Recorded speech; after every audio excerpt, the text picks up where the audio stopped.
Hello, New Jersey.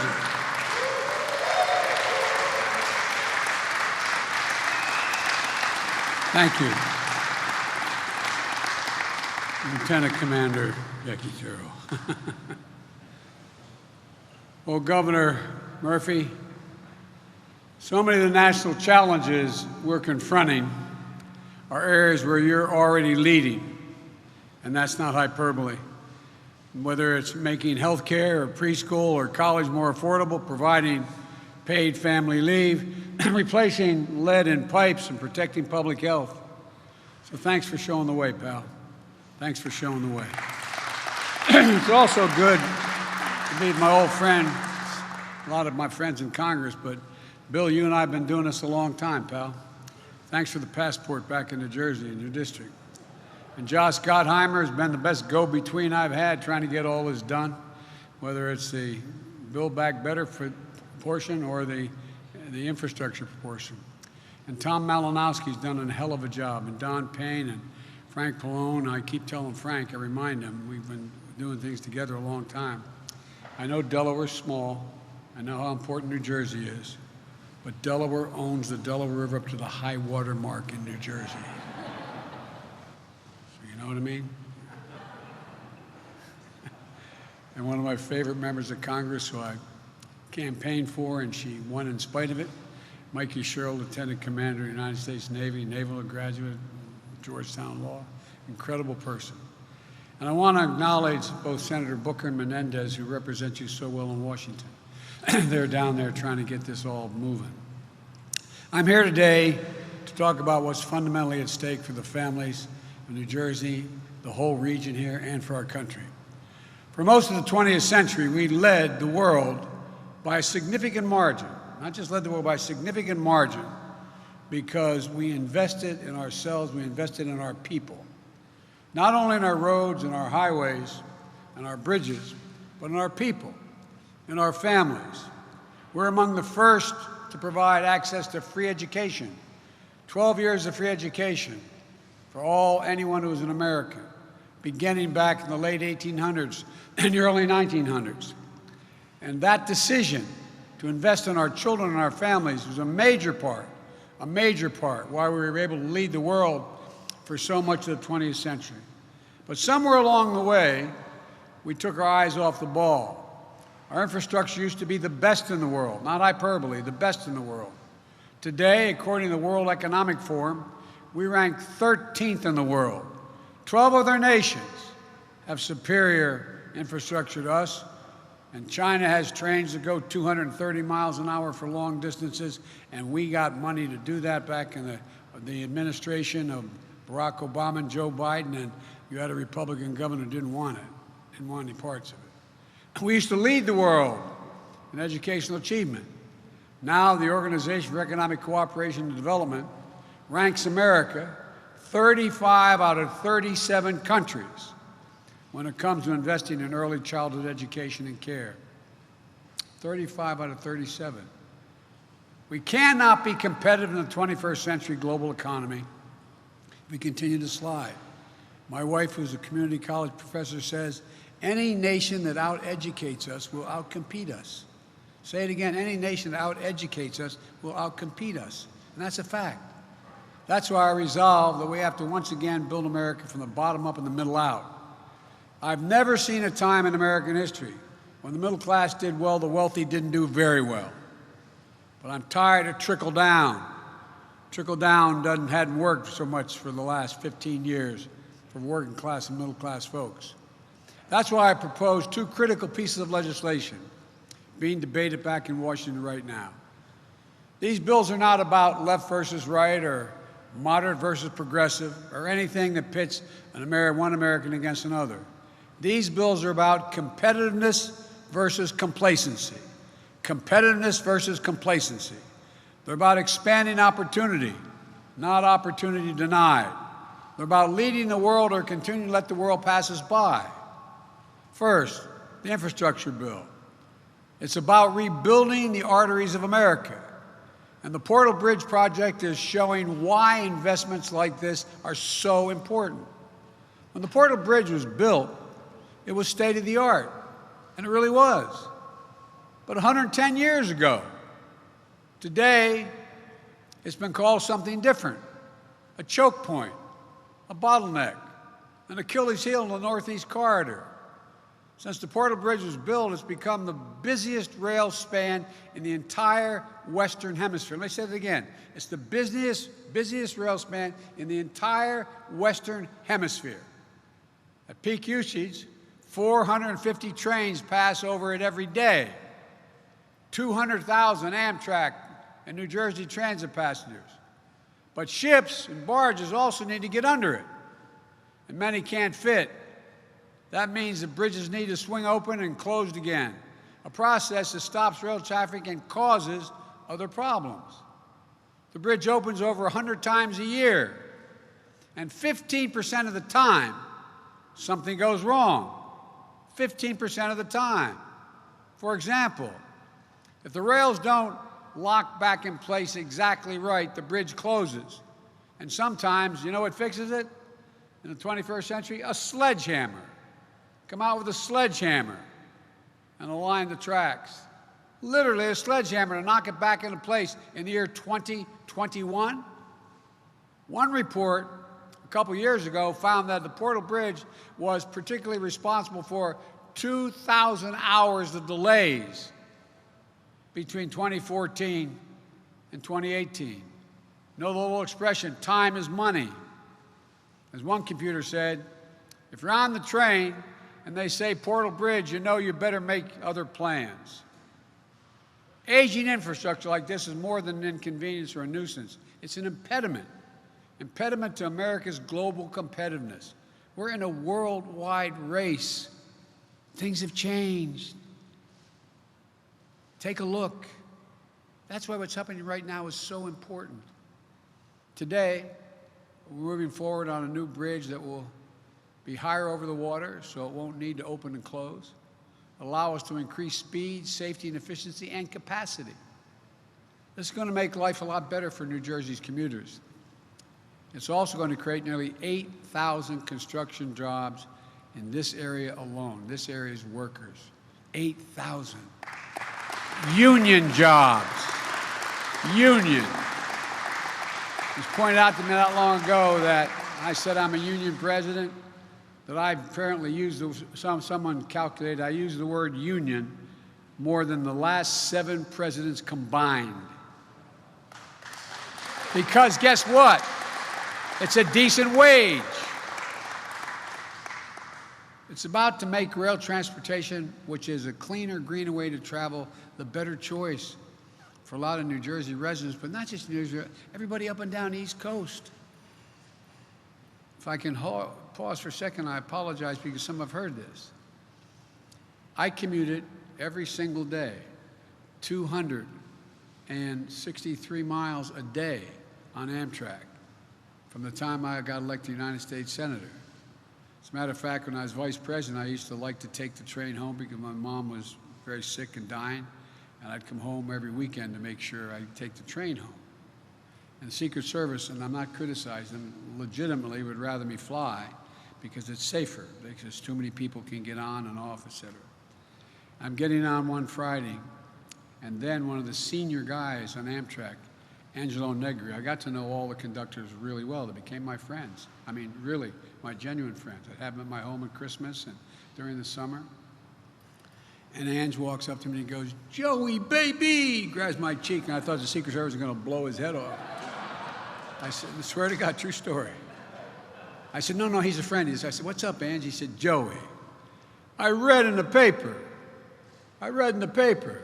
you travel 1,200,000 miles on Air Force planes," because they keep meticulous tabs of it. I said, "Yeah." He said, "Big," I won't say the whole thing, "big deal. So you know how many miles you travel on Amtrak, Joey?" And I said, "No." He said, "The boys and I figured out the retirement dinner." He said, "You traveled 2 million, I think it was 180, but 2,200,000 miles. I said, "How'd you get that, Ange?" He said, "Well, 267 miles a day. We figured you traveled 119 days a year for 36 years, and then you traveled as vice president." He goes, "So, Joey, I don't want to hear this about the Air Force anymore."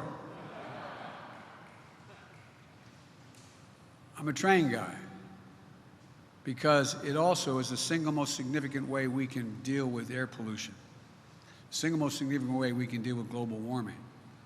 It's going to help the region's vital maritime industry as well by making the movement of ships and bridges safer and more efficient.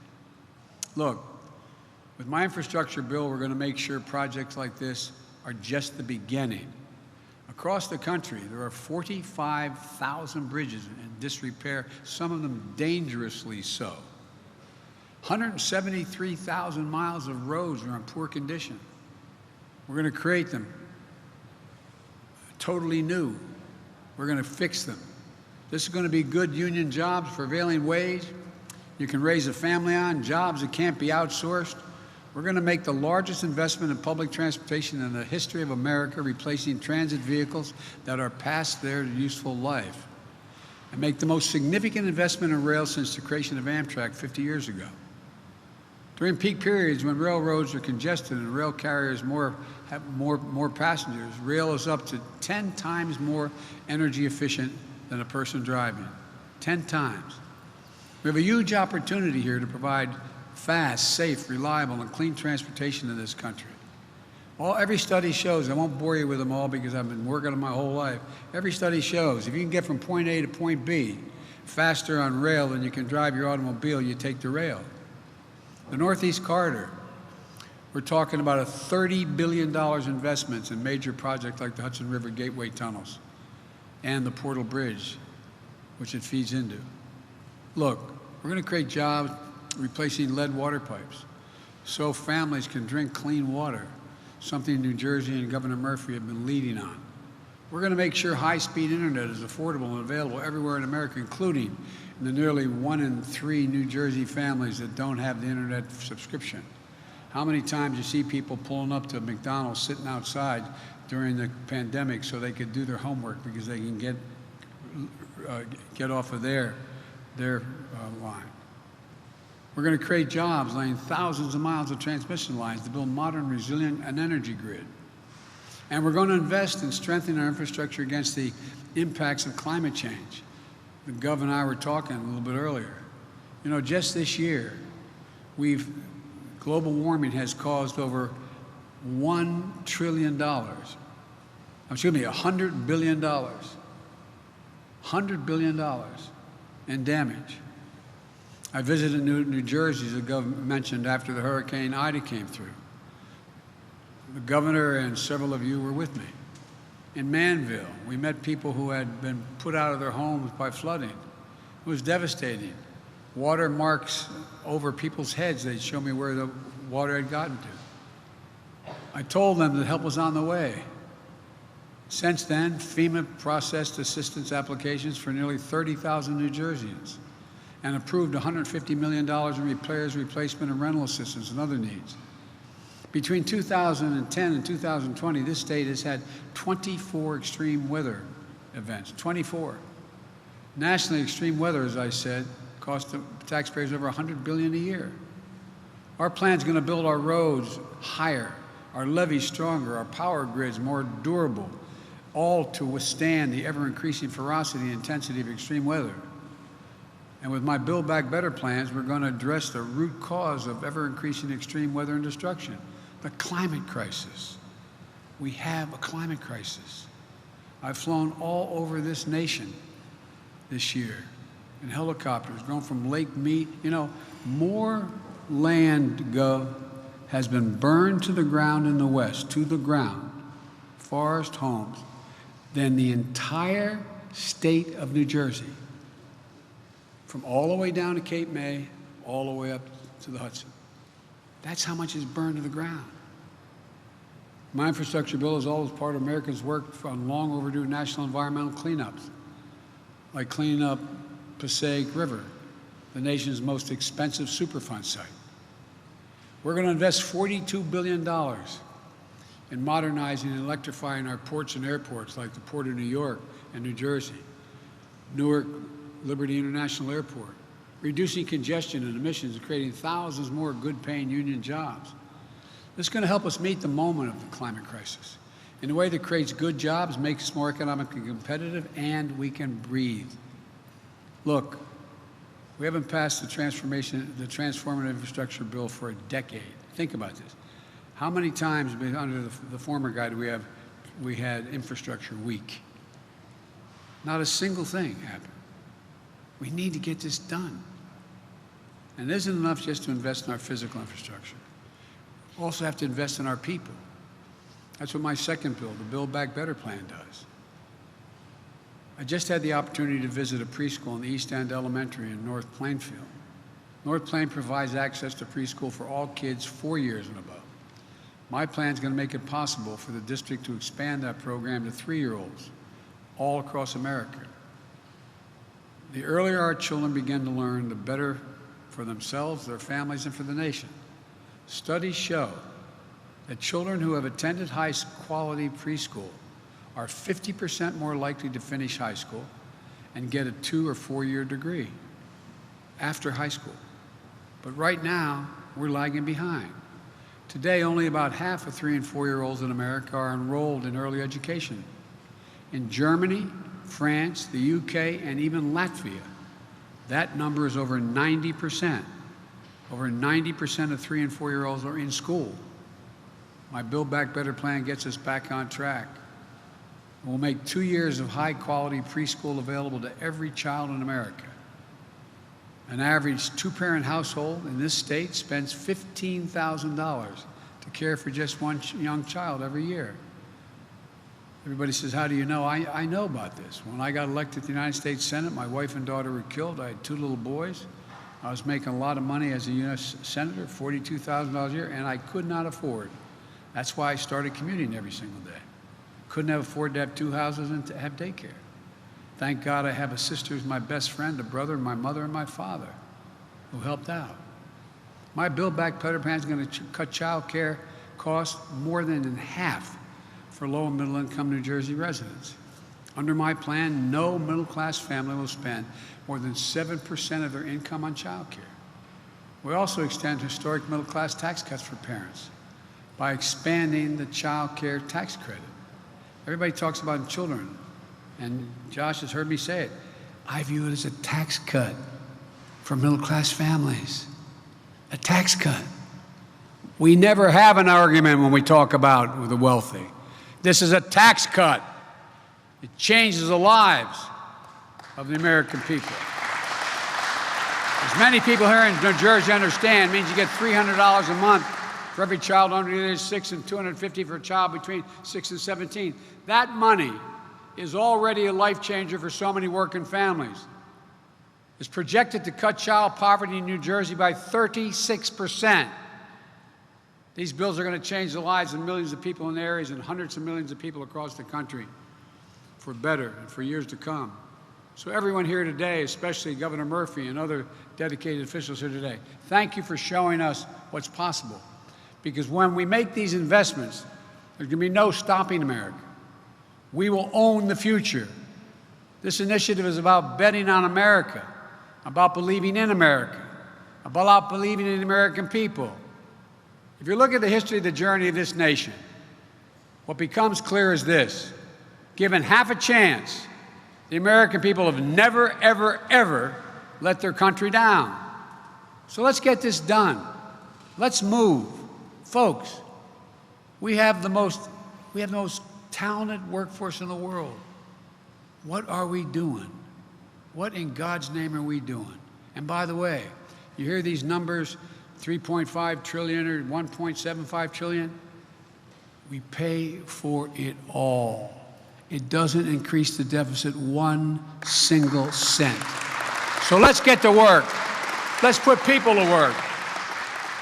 And let's once again reestablish America as the most advanced country in the world. God bless our America, and God bless our troops. Thank you, thank you, thank you.